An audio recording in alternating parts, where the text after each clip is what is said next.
Hello everyone, welcome back to Sana Kishore log. ನಾನು ಇವತ್ತು ಲಾಗಲ್ಲಿ ನಿಮಗೆ ಕ್ಯಾಲೆಂಡರ್ ಆಲ್ಮೋಸ್ಟ್ ಇವಾಗ 2024 ಕ್ಯಾಲೆಂಡರ್ ತೆಗೆದು 2025 ಕ್ಯಾಲೆಂಡರ್ನ ಎಲ್ಲರೂ ಕೂಡ ಯೂಸ್ ಮಾಡೇ ಮಾಡ್ತಾರೆ. ಅದರಲ್ಲೂ ಕೂಡ ದೇವ್ರ ಫೋಟೋ ಇರೋಂಥ ಕ್ಯಾಲೆಂಡರ್ನ ಆಲ್ಮೋಸ್ಟು ಹಿಂದೂಗಳ ಮನೆಗಳಲ್ಲಿ, ಅಂದರೆ ಹಿಂದೂಗಳ ಇರೋ ಮನೆಗಳಲ್ಲಿ ಯೂಸ್ ಮಾಡೇ ಮಾಡ್ತಾರೆ ಅಲ್ವಾ. ಕೆಲವೊಂದು ಪದ್ಧತಿಗಳಿವೆ. ಕ್ಯಾಲೆಂಡರ್ ಮುಖಾಂತರ ಕೂಡ ನೀವು ನಿಮ್ಮ ಮನೆಗೆ ಲಕ್ಷ್ಮೀನ ಬರ್ಮಾಡ್ಕೋಬೋದು. ಹಾಗೆ ಕೆಲವೊಂದು ದರಿದ್ರಗಳಾಗಿರ್ಬೋದು, ಹಾಗೆ ನೆಗೆಟಿವ್ ಎನರ್ಜಿ ಅನ್ನೋದನ್ನು ಕಮ್ಮಿ ಮಾಡ್ಕೋಬೋದು. ಯಾವ ರೀತಿ ಅನ್ನೋದನ್ನು ನಾನು ತಿಳಿಸ್ಕೊಡ್ತಾ ಇದ್ದೀನಿ.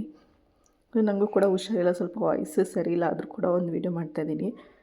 ಏನಿಲ್ಲ, ನಾ ಹೇಳೋಂಥ ಕೆಲವೊಂದು ಅಂಶಗಳನ್ನ ನೀವು ಅಬ್ಸರ್ವ್ ಮಾಡ್ಕೊಳ್ಳಿ. ಅಂದರೆ ನೀವು ಆಲ್ರೆಡಿ ಕ್ಯಾಲೆಂಡರ್ನ ತೊಗೊಬಂದು ಹಾಕ್ಕೊಂಡಿದ್ರು ಅಷ್ಟೇ ನೀವು ಚೇಂಜ್ ಮಾಡ್ಕೋಬೋದು, ಅಥವಾ ಮತ್ತೆ ತೊಗೊಬಂದು ಇವಾಗ ಹಾಕಬೇಕು ಅನ್ನೋರು ಕೂಡ ಈ ಥರ ಒಂದು ಪದ್ಧತಿನ ನೀವು ಮಾಡ್ಕೋಬೋದು. ಯಾವ ರೀತಿ ಅಂತ ಹೇಳಿದರೆ, ನೀವು ದೇವ್ರ ಫೋಟೋ ಇರೋಂಥ ಕ್ಯಾಲೆಂಡರ್ ಏನಾದರೂ ತೊಗೊಬಂದರೆ, ಹಾಗೆ ನಿಮ್ಮ ಮನೇಲಿ ಆಲ್ಮೋಸ್ಟ್ ಓಲ್ಡು ಕ್ಯಾಲೆಂಡರ್ ಕೂಡ, ಅಂದರೆ ಹಳೆ ಕ್ಯಾಲೆಂಡರ್ ಕೂಡ ದೇವ್ರ ಫೋಟೋನೇ ಇತ್ತು ಅಂತ ಹೇಳಿದ್ರೆ, ಯಾವತ್ತೂ ನೀವು ಹಳೆ ಕ್ಯಾಲೆಂಡರ್ ಮೇಲೆ ಹೊಸ ಕ್ಯಾಲೆಂಡರ್ನ ತಗ್ಲಾಕಬೇಡಿ. ಅಂದರೆ ನೇತಾಕೋದಕ್ಕೆ ಹೋಗಬೇಡಿ. ಅಂದರೆ ಅದನ್ನು ಹಳೇದನ್ನ ತೆಗೆದು ಹೊಸದನ್ನ ನೀವು ನೇತಾಕಬೇಕು, ಅದು ಒಂದು ಪದ್ಧತಿ. ಹಾಗೆ ದೇವ್ರ ಫೋಟೋ ಇರೋಂಥ ಕ್ಯಾಲೆಂಡರ್ನ ನೀವು ಹಳೇದು ಯೂಸ್ ಮಾಡಿ ಅದನ್ನು ಕಸಕ್ಕೆ ಎಸೆಯೋದು ಆ ಥರ ಏನೂ ಮಾಡ್ಕೋಬಾರ್ದು. ಯಾವುದಾದ್ರೂ ಒಂದು ನೀರಲ್ಲಿ ಬಿಟ್ಬಿಡಬೇಕು. ಯಾಕೆಂದರೆ ದೇವ್ರ ಫೋಟೋ ಅಂದಮೇಲೆ ದೇವ್ರು ಎಲ್ಲ ಕಡೆಯೂ ಕೂಡ ಇರ್ತಾನೆ ಅಲ್ವಾ, ಆ ಒಂದು ರೀಸನಿಂದ. ಹಾಗೆ ನೆಕ್ಸ್ಟು ಇನ್ನೂ ಒಂದು ಪದ್ಧತಿ ಇರಬೇಕಂತ ಹೇಳಿದ್ರೆ, ನೀವು ಕ್ಯಾಲೆಂಡರ್ ನೋಡಿಕೊಂಡೆ ತಾನೇ ನಿಮ್ಗೆ ಯಾವ ಟೈಮ್ ಸರಿ ಇದೆ, ಯಾವುದು ಯಮಗಂಟ ಕಾಲ, ಯಾವುದು ಗುಳಿ ಕಾಲ, ಯಾವುದು ರಾಹುಕಾಲ ಅಂತ ತಿಳ್ಕೊಳ್ಳೋದು.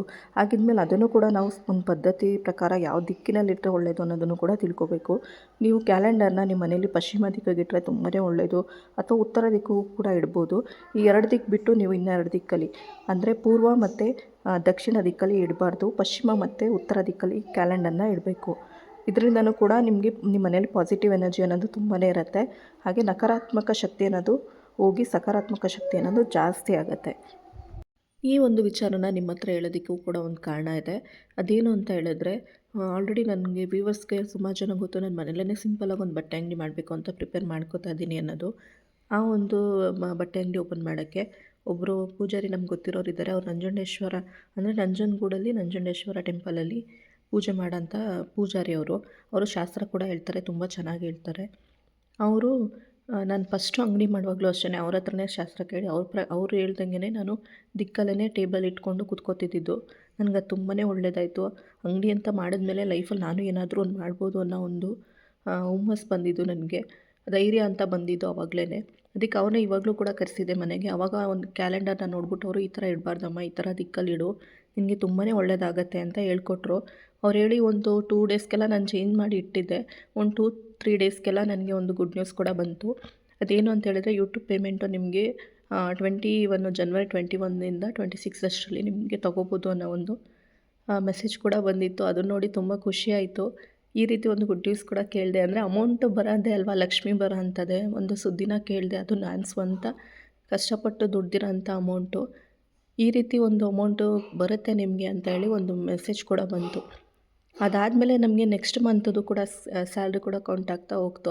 ಆ ಒಂದು ಮಾಡಿದ್ದಕ್ಕೆ ಅದಾಯಿತೋ ಅಥವಾ ಯಾವ ರೀತಿ ಆಯಿತು ಅನ್ನೋದು ನನಗೆ ಗೊತ್ತಿಲ್ಲ. ಒಟ್ನಲ್ಲಿ ನಾನು ಅದರಿಂದನೇ ಆಯಿತು ಅಂತ ನಂಬ್ಕೊಂಡಿದ್ದೀನಿ. ಈ ರೀತಿ ಒಂದು ಒಳ್ಳೆಯ ವಿಷಯನ ಕೇಳಿದೆ ಅಲ್ವಾ, ಇದರಿಂದನೇ ಆಗಿರ್ಬೋದು ಅಂತ ನಾನು ತಿಳ್ಕೊಂಡೆ. ನನಗೆ ಅದರಿಂದ ತುಂಬ ಒಳ್ಳೆಯದಾಗಿದೆ. ಹಾಗೆ ಇನ್ನೂ ಕೆಲವೊಂದು ವಿಚಾರದಲ್ಲೂ ಅಷ್ಟೇ ತುಂಬ ಒಳ್ಳೆಯದಾಯಿತು. ಈ ರೀತಿ ಇವತ್ತಿನ ಲಾಗಲ್ಲಿ ತಿಳಿಸ್ಕೊಟ್ಟಿದ್ದೀನಿ. ನೀವು ನಿಮ್ಮ ಮನೇಲಿ ಕ್ಯಾಲೆಂಡರ್ನ ಇಡುವಾಗ ಒಂದು ಪಶ್ಚಿಮ ದಿಕ್ಕಲ್ಲಿ ಇಡಿ, ಇಲ್ಲಾಂದರೆ ಉತ್ತರ ದಿಕ್ಕಿಗಿಡಿ. ಇನ್ನೂ 2 ದಿಕ್ಕಲ್ಲಿ ಇಡಬೇಡಿ, ತುಂಬಾ ಪ್ರಾಬ್ಲಮ್ ಆಗುತ್ತೆ. ಈ ಒಂದು ಚೇಂಜಸ್ನ ನೀವು ಸಿಂಪಲಾಗಿ ಮಾಡ್ಕೋಬೋದಲ್ವ, ಬೇರೆ ಏನೂ ಮಾಡೋಂಗೇ ಇಲ್ಲ. ಮನೇಲಿರೋಂಥ ಕ್ಯಾಲೆಂಡರ್ನ ಯಾವ ದಿಕ್ಕಲ್ಲಿದೆ ಅನ್ನೋದನ್ನು ನೋಡಿಕೊಂಡು ನೀವು ಚೇಂಜ್ ಮಾಡಿ ನೋಡಿ, ಒಳ್ಳೆಯದಾದರೂ ಆಗ್ಬೋದು ಅಂತೇಳಿ ಈ ಒಂದು ಲಾಗಲ್ಲಿ ತಿಳಿಸ್ಕೊಟ್ಟಿದ್ದೀನಿ. ನನಗಂತೂ ಇದರಿಂದ ತುಂಬಾ ಒಳ್ಳೆಯದಾಯಿತು. ಹಾಗೆ ನಾನು ರಾಘವೇಂದ್ರಂಗೂ ಕೂಡ ಅಂದರೆ ರಾಯರ್ಗೂ ಕೂಡ ಒಂದು ಹರಕೆನ ಕಟ್ಕೊಂಡು ನಾನು ಯೂಟ್ಯೂಬ್ ಸ್ಟಾರ್ಟ್ ಮಾಡಿದ್ದು.